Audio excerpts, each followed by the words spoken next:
esteja convosco. Ele está no meio de nós. Proclamação do Evangelho de Jesus Cristo segundo João. Glória a vós, Senhor. Naquele tempo, disse Jesus a seus discípulos: como meu Pai me amou, assim também eu vos amei. Permanecei no meu amor. Se guardardes os meus mandamentos, permanecereis no meu amor, assim como eu guardei os mandamentos do meu Pai e permaneço no seu amor. Eu vos disse isto para que a minha alegria esteja em vós e a vossa alegria seja plena. Este é o meu mandamento: amai-vos uns aos outros, assim como eu vos amei. Ninguém tem amor maior do que aquele que dá a vida pelos amigos. Vós sois meus amigos, se fizerdes o que eu vos mando. Já não vos chamo servos, pois o servo não sabe o que faz o seu senhor. Eu vos chamo amigos, porque vos dei a conhecer tudo o que ouvi do meu Pai. Não fostes vós que me escolhestes, mas fui eu que vos escolhi e vos designei para irdes e para que produzais fruto, e o vosso fruto permaneça. O que então pedirdes ao Pai em meu nome, Ele vô-lo concederá. Isto é o que eu vos ordeno: amai-vos uns aos outros. Palavra da salvação. Glória a vós, Senhor. O Senhor fez o indigente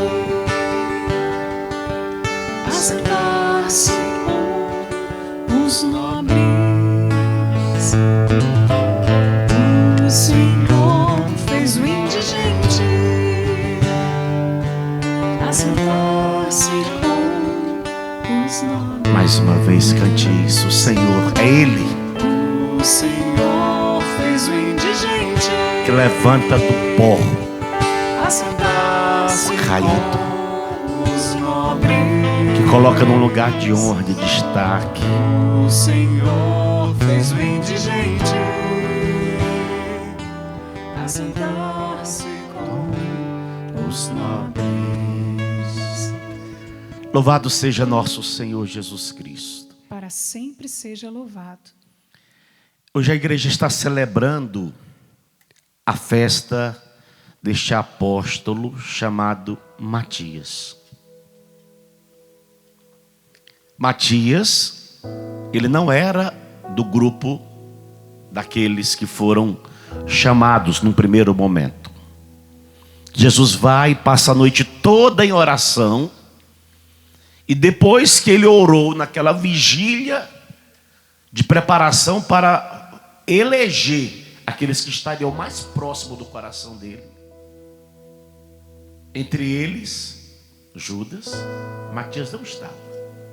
Mas olha o que diz o texto hoje: irmãos, era necessário que se cumprisse o que o Espírito Santo, por meio de Davi, na Escritura, anunciou acerca de Judas, que se tornou guia daqueles que prenderam Jesus. Ele era um dos nossos. Aqui está aonde eu quero me deter. Ele era um dos nossos e foi incumbido, foi escolhido, chamado do mesmo ministério, ou para o mesmo ministério que Pedro, que André, que Tiago, que João. Ele era um dos nossos. Acredita que Judas deixou-se levar no primeiro momento pela cobiça. que momento que a gente observa que Judas, ele foi se envolvendo, se deixando levar pela cobiça? Porque ele foi gerando dentro do coração dele um amor ao dinheiro.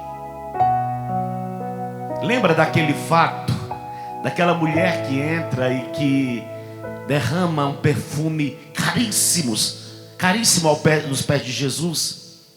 E Judas olha para aquela atitude daquela mulher na casa de Simão, e ele ousa dizer: o que significa esse desperdício? O que significa? Olha, se vendêssemos esse perfume com o dinheiro, daria para assistir. Não era essa a finalidade de Judas, os pobres. Na verdade, ele foi desenvolvendo dentro do coração dele esta cobiça ao dinheiro. Até diante deste fato, quando essa mulher tem essa atitude de jogar sobre os pés de Jesus este perfume de alto valor, a atitude de Judas quando olhava para aquele comportamento daquela mulher, nada mais era do que um frio espectador.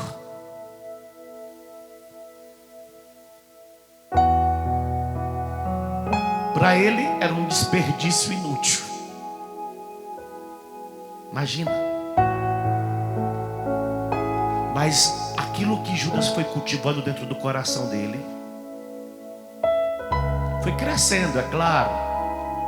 Mas foi a avareza, num primeiro momento, que levou Judas à queda. Não. A queda de Judas, ela começa lá em João capítulo 6, quando Jesus começa a falar que ele vai dar. E é interessante porque os dois momentos fortes acontecem em João capítulo 6.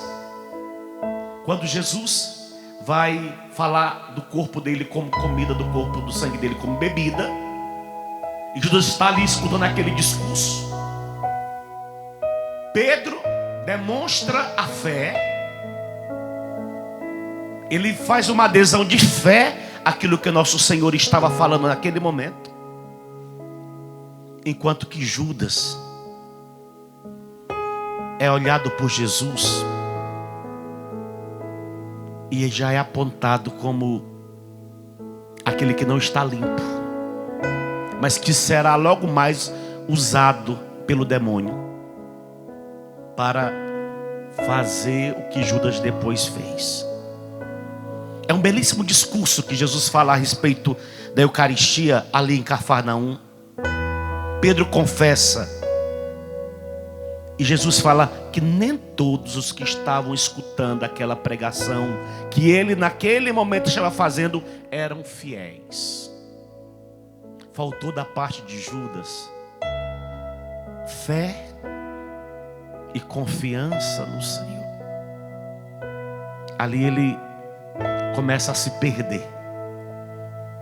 E é interessante, o outro momento aonde vai acontecer o desastre total de Judas é quando Jesus está num outro momento de Eucaristia, na ceia. Jesus fala: um dentre vós vai me trair.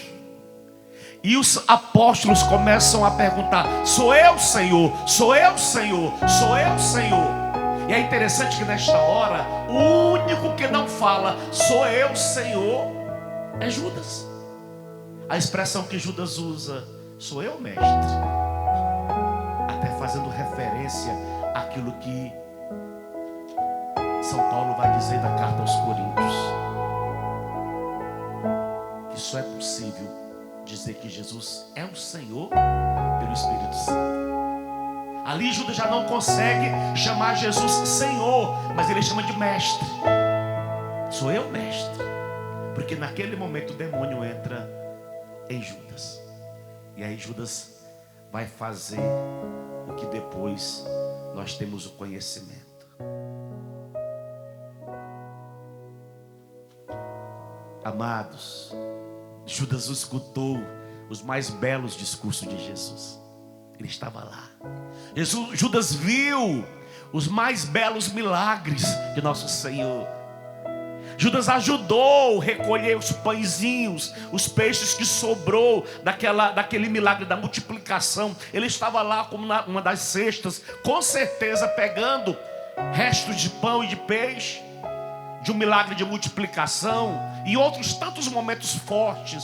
Ele estava lá junto com o grupo. Mas ele já abriu dentro do coração dele essa fraqueza.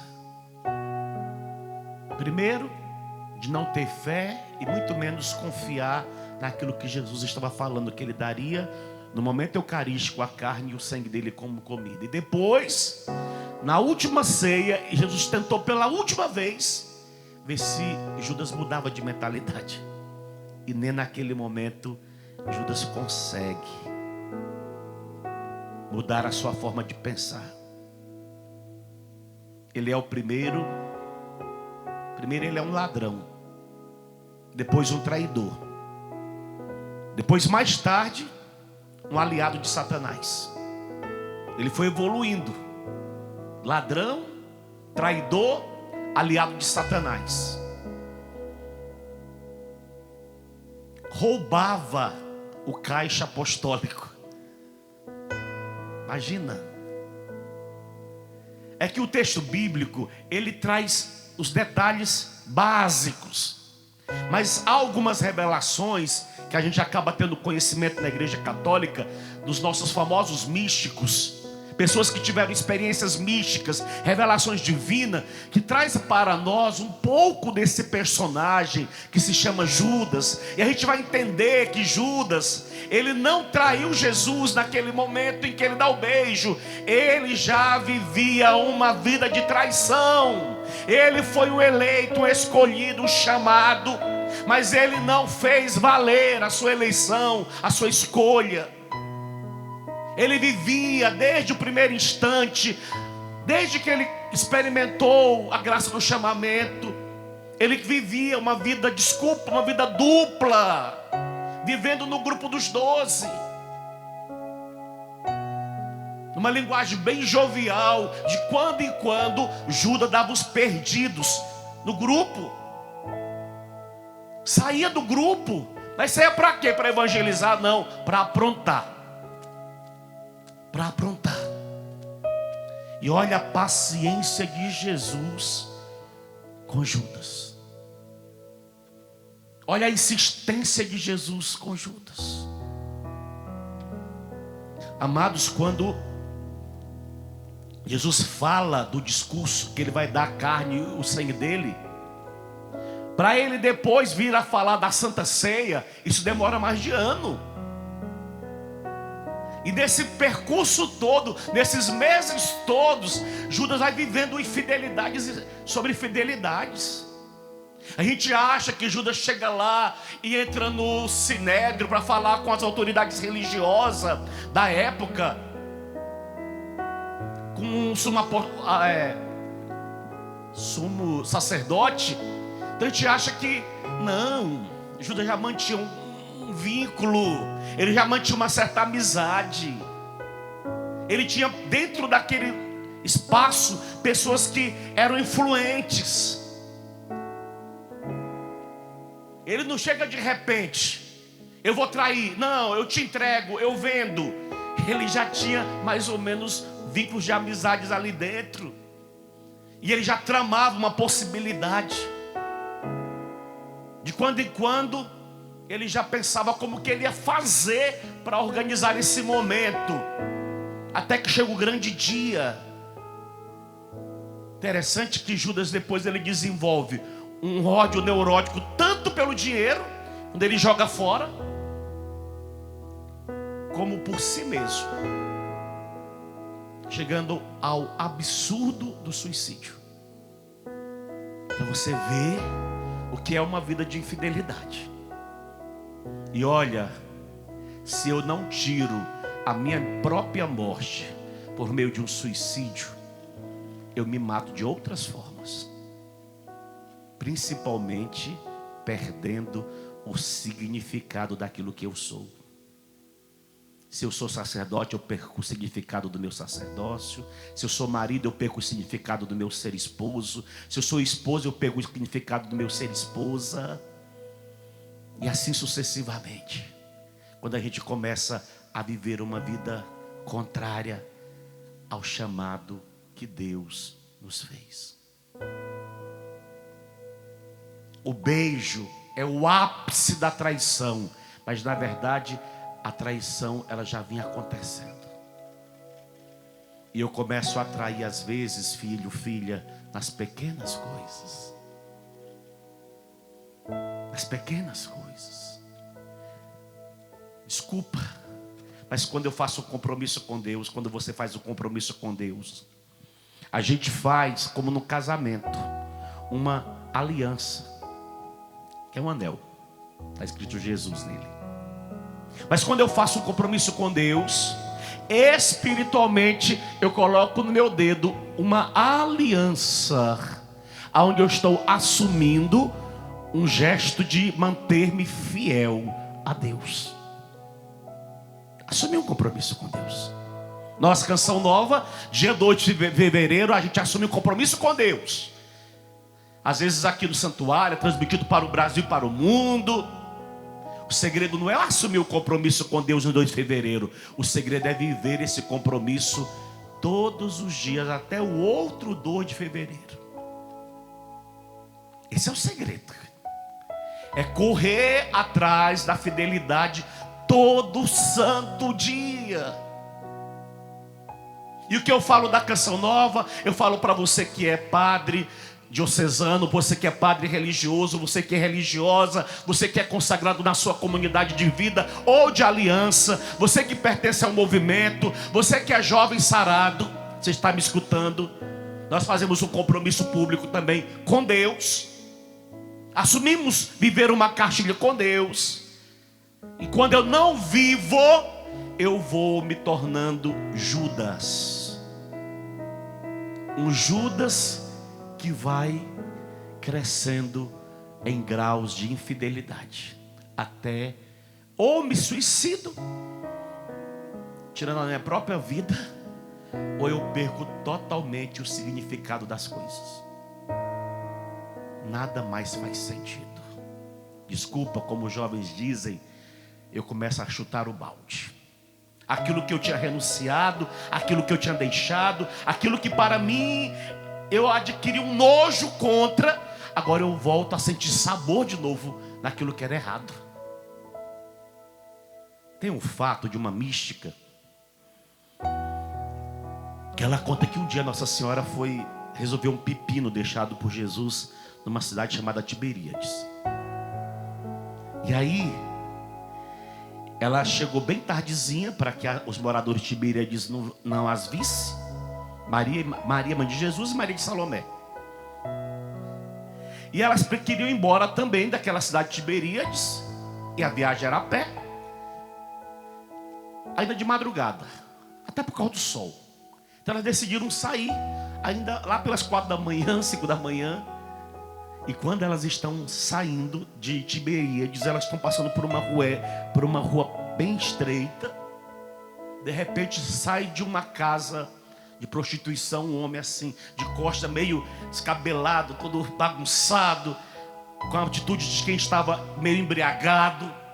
Quando aquele homem vira e olha, que elas olham, quem era? Judas. E aí Maria olha para Judas e fala: Judas? E ele olha para ela, e é bonito que essa mística diz que todos eles já chamavam Maria de mãe. Jesus não inventou aquilo na hora, lá na cruz, tua mãe e teu filho. Não, já era comum eles chamarem ela de mãe. Na hora que Judas olha para ela, Judas fala: mãe? E ela olha para Judas e diz a ele: Judas, até quando? Até quando? Porque a insistência de Jesus já vinha com Judas. Ele já vinha lutando por ele. Jesus já fez vista grossa para tantas e tantas atitudes de Judas, para ver se Judas se emendava, mas nada fazia com que Judas mudasse a sua postura. Por que o padre está insistindo em falar de Judas e não de Matias? Porque Matias, ele não estava no grupo dos 12. Ele foi eleito para ocupar o lugar que era de Judas, mas ele perdeu o lugar. E se eu não me cuidar, se você não se cuidar, eu posso perder o meu lugar e você pode perder o seu lugar, por causa das nossas infidelidades. Filho, filha, eu comecei lendo Eclesiástico para vocês, 21. Filho, filha, pecaste, não torne mais a fazê-lo. Se Judas foi infiel, Pedro também foi infiel. Mas qual é a diferença dos dois? Pedro soube voltar atrás, Judas não. Judas desenvolveu um ódio neurótico contra o dinheiro, depois que ele joga o dinheiro fora, e depois contra si mesmo, levando ao próprio suicídio. O Senhor sempre está tentando dar a mim e a você novas chances para recomeçar. Nós precisamos aproveitar essas novas chances. Uma coisa, filho, filha, é ser escolhido como apóstolo. Outra, ser eleito para a salvação pela observância das obrigações correspondentes, que nós acabamos de ouvir no Evangelho. Quais as obrigações que eu e você devemos vivê-la? Se guardardes os meus mandamentos, permanecereis no meu amor, assim como eu guardei os mandamentos do meu Pai e permaneço no seu amor. Guardar os mandamentos é observá-los, é colocá-los em prática, é viver uma vida de coerência, é viver uma vida de retidão, de correspondência com a vontade de Deus. Este é o guardar os mandamentos que o Senhor está dizendo a nós hoje. Repito, uma coisa é ser escolhido como apóstolo, outra é ser eleito para a salvação pela observância das obrigações correspondentes. Uma vez que eu, por exemplo, aceitei ser Canção Nova, eu tenho observância de obrigações correspondente quanto a esse estilo de vida. Eu não posso viver dentro da Canção Nova sendo uma outra coisa que não seja Canção Nova. Se você entrou para um mosteiro, você não pode viver uma outra coisa dentro do mosteiro, senão ser um monge, assumindo, encarnando em você aquele estilo de vida monástico. E se você não encarnar dentro de você aquele estilo monástico, o mosteiro vai ser para você uma eterna camisa de força. Você vai estar dentro do mosteiro forçado, ou dentro da Canção Nova forçado, querendo ser o que você não é, porque tem as obrigações da minha eleição para esse carisma, para essa congregação da qual você participa.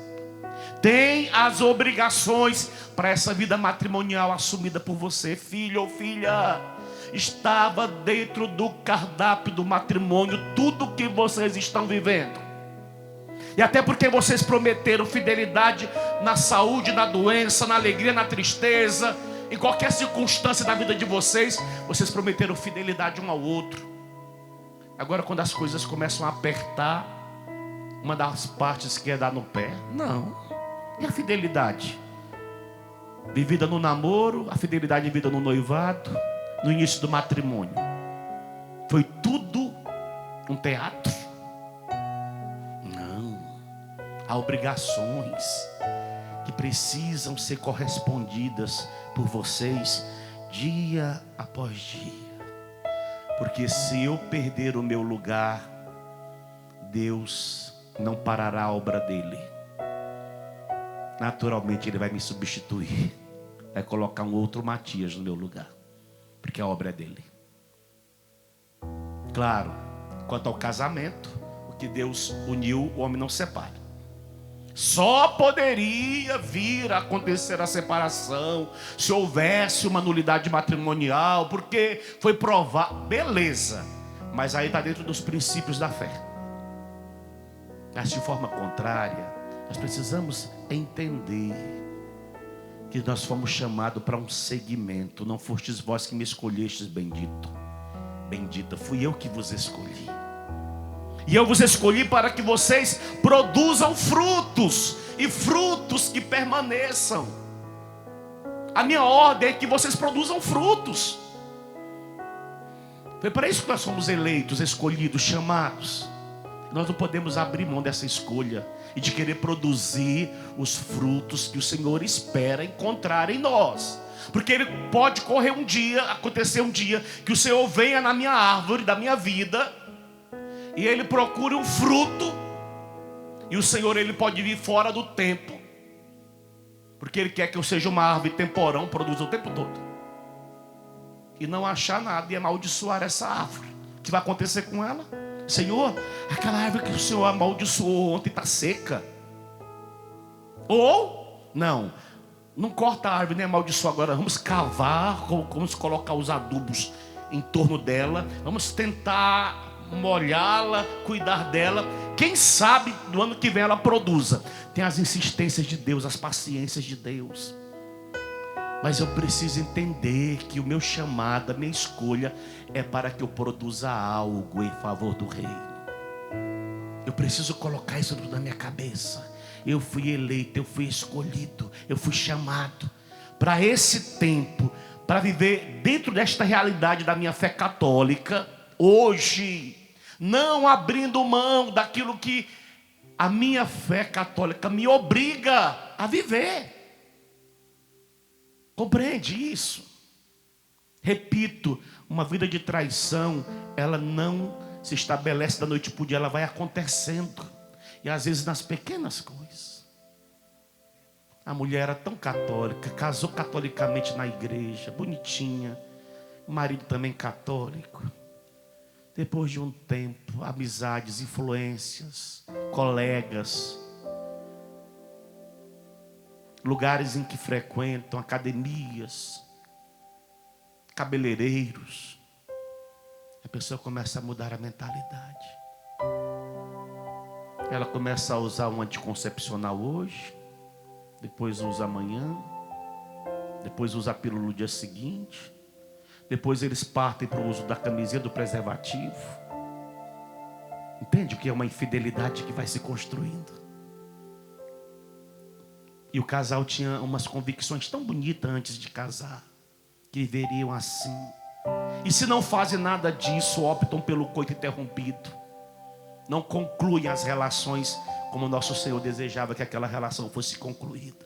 Porque infidelidade nas pequenas coisas. O menino entra para o seminário, o menino entra com convicções que quer ser um padre santo, o menino tem virtudes visíveis dentro do seu coração, o menino bom, o menino que não se misturou com nada até então, e que dentro do seminário começa a viver as mundaneidades, comportamentos mundanos, atitudes mundanas, influência de outros que entraram como Judas para o seminário e acabaram influenciando essa pobre alma, e que hoje é um opositor de todos os princípios morais. Mas por quê? Porque se deixou ao longo do caminho se influenciar por pequenas coisas, foi abrindo pequenas concessões, que se tornou hoje, infelizmente, o que se tornou no coração desta pobre alma. Eu falo por quê? Porque eu já escutei, já atendi.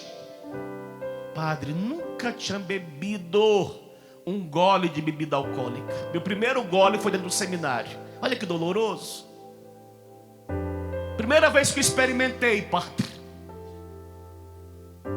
E a partir do gole foi abrindo outras concessões. Infelizmente, acabou chegando ao ministério sacerdotal. E infelizmente, acabou gerando o que gerou, até contra a igreja. Entende? Mas, graças a Deus, como a igreja não foi encerrada com a traição de Judas, a igreja não é encerrada também com essas pequenas concessões e nem com essas traições. Há um público que luta dentro da fé em manter a fidelidade.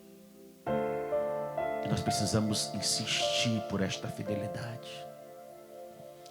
Talvez sejamos um grupo reduzido, um grupo pequeno, mas insistamos. Isso não significa que nós somos os puros, os imaculados, os santos, os intocáveis. Não! Pecaste, não torne mais a fazê-lo. Eu comecei com esse versículo. E pede perdão pelas tuas faltas passadas. Eu corro atrás, eu busco, eu estou intensamente atento a essas realidades, porque eu não quero trair aquele que me escolheu. Não fostes vós que me escolhestes, fui eu que vos escolhi. Eu não quero trair. Por isso que eu corro para o confessionário e eu peço a misericórdia de Deus, porque naquele meu comportamento eu senti que eu traí. Padre, como é que o senhor afirma isso? Eu vou encerrar com esse versículo da carta aos Hebreus, para você ver o que é a que nível que chega uma traição na minha vida e na sua vida hoje. Há pessoas, Hebreus capítulo 6, versículo 4, que um dia foram iluminadas, que saborearam o dom do céu, tiveram parte no Espírito Santo, orava em línguas, profetizava. Olha, era um espetáculo.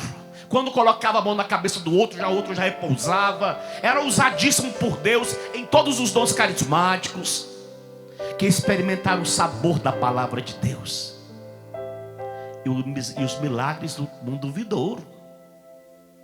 Milagres. E no entanto desistiram, voltar atrás. É impossível que elas tornem a ser renovadas e trazidas à conversão. E agora vem o desespero.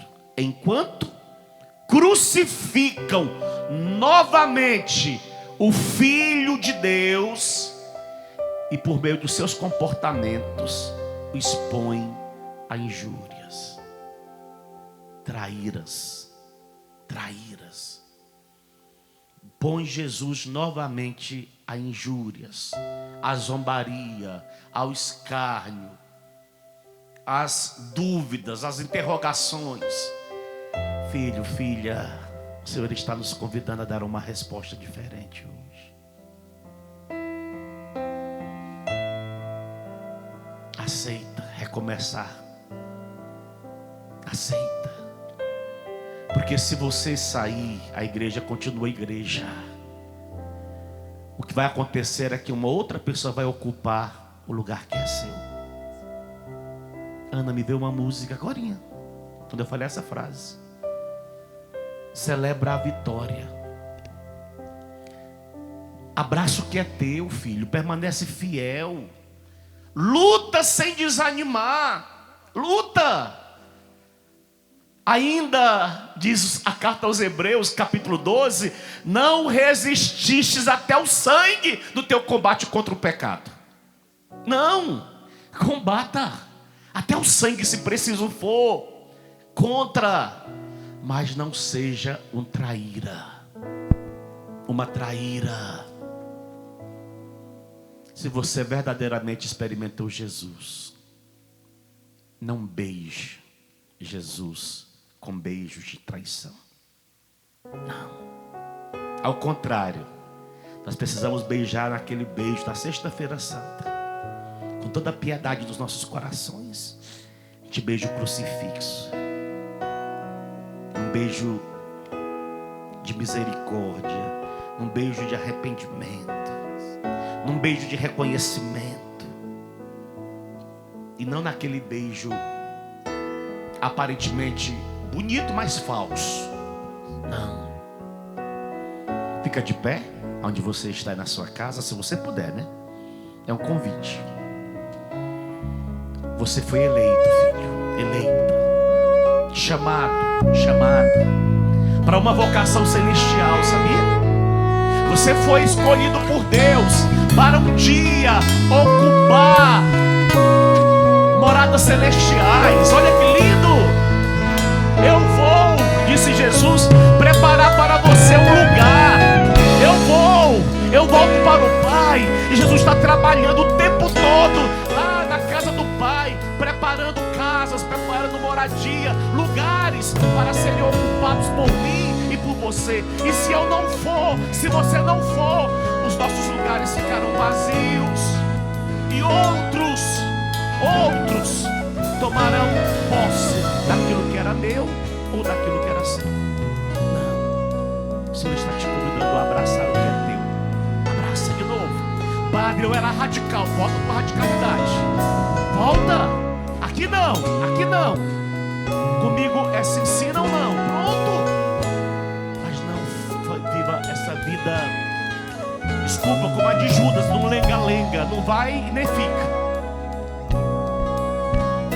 Não, toma a decisão.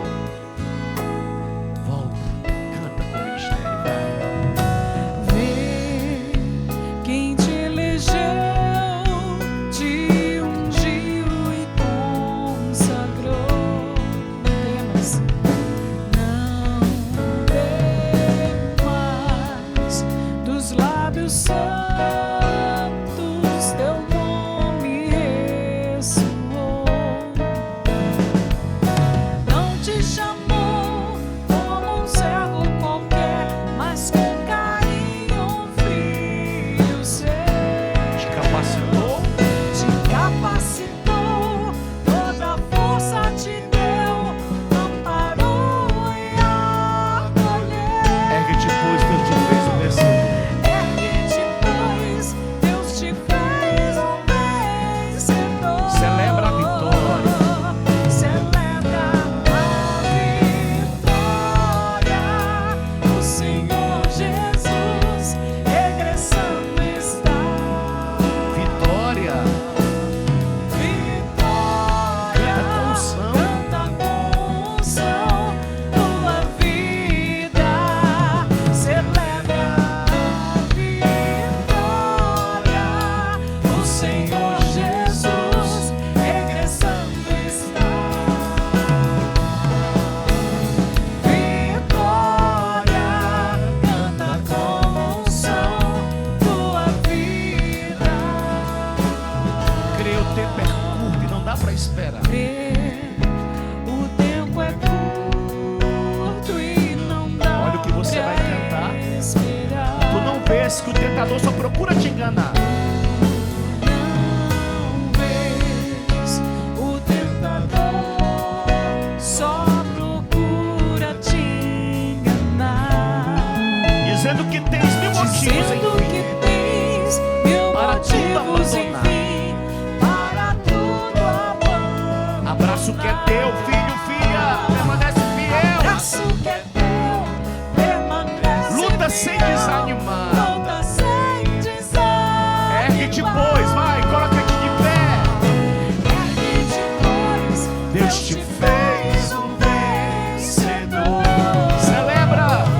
Celebra a vitória. O Senhor Jesus regressando está. Vitória, canta com unção, tua vida. Celebra. Celebra a vitória. O Senhor Jesus regressando está. Celebra a vitória, filho, vai. Vitória, canta com unção, tua vida. Quero convidar você, com as suas palavras em português, a levantar seus braços e peça a Jesus agora a graça de um novo batismo no Espírito Santo.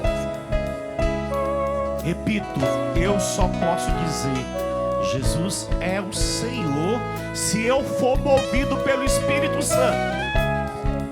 De forma contrária, eu vou dizer como Judas: mestre, mestre, e não Senhor. Peça a Jesus agora: Senhor, batiza-me de novo. Batiza-me nesta tarde de quinta-feira com teu Espírito Santo. E concede-me, por meio desta graça, desse batismo, o dom da fidelidade. O dom da fidelidade. Senhor, eu estou te pedindo hoje: faz-me fiel, faz-me fiel. Não importa a circunstância, Faz-me fiel, Jesus. Faz-me fiel. No tempo de pandemia, Jesus, faz-me fiel. Senhor, quando passar a pandemia, que tudo voltar ao normal, faz-me fiel, Senhor. Na tribulação, na angústia, na perseguição, na fome, na nudez, na escassez, no perigo, diante de iminentes espadas, faz-me fiel, Jesus. Faz-me fiel. Fiel à minha vocação, fiel ao meu chamado, fiel ao sacerdócio que o Senhor me deu a graça de participar do teu sacerdócio. Você que é esposa, fiel ao teu marido, fiel à tua esposa, fiel à tua casa, fiel ao teu casamento. Essa graça da fidelidade, filho, filha. Fiel ao carisma que nós abraçamos, nós, Canção Nova. Você na sua comunidade, na sua congregação, no seu movimento. Peça ao Senhor a graça da fidelidade. Nós não podemos mais dar esse contra-testemunho de uma igreja infiel. Infiéis sempre teremos no meio de nós, mas nós não queremos ser infiéis, Jesus. Por isso nós estamos te pedindo hoje humildemente, dentro desta Eucaristia, o dom da fidelidade, de permanecer contigo até o último momento. Nós não queremos ser Judas, e nós renunciamos a esse espírito de traição. Eu, Padre, falo publicamente: concede-me a graça, Jesus, pelo poder do teu Espírito, de renunciar a esse espírito de traição. Que ele seja mandado para longe de mim, expulso do meu coração, Jesus. Eu quero viver a fidelidade, Senhor. Eu quero continuar lutando por uma vida que agrade ao teu coração, uma vida que produza frutos, e frutos que permaneçam. Senhor, tira do meu coração todo amor excessivo, amor exagerado, todo espírito de avareza, de cobiça do dinheiro, e a partir do dinheiro, do material, que foi o que deu início à queda de Judas. E que também não foi só isso, a falta de fé, a falta de confiança naquilo que o Senhor falava, foi gerando dentro do coração dele outras atitudes de desconfiança, Jesus. Dá-me a graça de voltar à fidelidade. Fidelidade à tua palavra, Jesus. A tua palavra que está aqui nas minhas mãos. Fidelidade aos teus ensinamentos. Fidelidade aos ensinamentos da tua igreja, Jesus. Tudo aquilo que ensina a minha mãe igreja, a mim, dá-me a graça de corresponder. Tira-me dos achismos, Jesus. Eu acho que, não, Jesus, na doutrina não existe achismo. Existe aquilo que já foi estabelecido pela tua igreja, que já foi estabelecido pelos teus apóstolos, aquilo que já foi determinado. Senhor, que eu não queira afrouxar as determinações da igreja para benefício pessoal, para satisfações pessoais. Não, Jesus, aquilo que já foi determinado, que eu coloque em prática. Aquilo que o Senhor determinou, que seja observado por mim e pelos meus, por aqueles que nesta hora me assistem, me escutam. Senhor, tira dos nossos corações tudo que possa macular os nossos corações. Nós queremos abraçar aquilo que o Senhor já nos concedeu como tesouro, como riqueza, como graça. Nós queremos, como Canção Nova, voltar a abraçar o nosso carisma. Abraçamos com fidelidade, com alegria, com disposição, com desejo de corresponder a esse chamado, a essa vocação tão linda que o Senhor nos concedeu. Dá-nos a graça da fidelidade.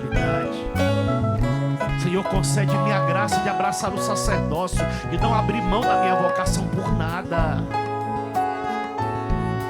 Não, Jesus, eu eu não quero adulterar contra a minha vocação, Jesus. Estou te pedindo a graça de manter meu coração fiel. Há tendências, há tentações, há provocações. Ah, Jesus, nós somos, infelizmente, afligidos de todos os lados. Mas concede a nós a graça de não sermos destruídos por essas aflições, Deus. De superarmos no dia a dia, no cotidiano das nossas vidas. Você que ora no Espírito, deixa fluir agora. Agora solta a voz. Agora ora com força, vai. Pode orar no microfone, o ministério entra com toda a força. Senhor, batiza teu povo com o dom da fidelidade. Senhor, se hoje o Senhor, por meio desta homilia, tocou corações que viviam na infidelidade, que o Senhor possa trazê-los de volta, que o Senhor possa batizá-los agora do teu Espírito, e que por meio desta graça, desta dádiva do céu, eles retornem, Senhor, a uma comunhão contigo, a uma vida de fidelidade, que eles retornem, Senhor, aquilo que eles se comprometeram publicamente em viver diante da tua presença. Nós clamamos agora, Deus. Nós imploramos agora, Jesus, que a tua graça venha em nosso auxílio. Senhor, nós compreendemos que somos humanos, e porque somos humanos, somos frágeis, fracos. Por esse motivo estamos clamando agora, Jesus. Tu que és o batizador, batiza-nos de novo no teu Espírito e faz arder em nós aquela chama de amor lá das origens, Jesus, quando nós te conhecemos pela primeira vez, como quando fomos impactados por ti. Dá-nos a graça de voltarmos, Jesus, a uma vida de correspondência, a uma vida de coerência, a uma vida de submissão. Dá-nos a graça de voltarmos a agradar o teu coração. Muito mais do que queremos ser agradados, te agradar, Jesus, é o desejo mais sincero dos nossos corações. Uma vida de correspondência, de fidelidade.